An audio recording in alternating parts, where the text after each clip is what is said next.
While it would be wonderful to have one-on-one conversations with everyone, it's simply not realistic as you grow. Email marketing is a highly effective way to engage with your audience, build relationships, and drive business results. What makes it so great? Email marketing enables you to directly communicate with your audience. You're delivering messages directly to the person's inbox.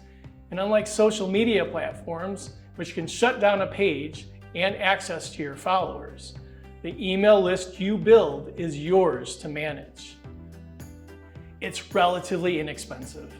This makes it accessible and one of the most cost-effective ways you can use to build relationships with your audience. Emails can be personalized and tailored to specific groups on your list. You can't do that with social media. By sending messages tailored to someone's interests or behaviors, the communication you send becomes more relevant. It increases engagement, and it can help strengthen the relationship you're building over time. Emails can be automated. This is a great way to create a consistent experience for your customers. By scheduling a series of emails, you can be sure everyone gets the same experience without having to add items to your to-do list.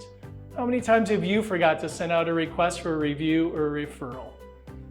Emails can be measured. You can easily track metrics such as open rates, which is how many people opened your email, click-through rates, how many times people clicked a link on your email, and conversion rates, how many times somebody actually took a specific action after clicking through to your site. Looking at these metrics makes it easier for you to come up with ideas on how to improve your emails over time. Want to learn more about email marketing and get tips related to marketing your small business? Subscribe to the channel so you'll be notified as new videos are published.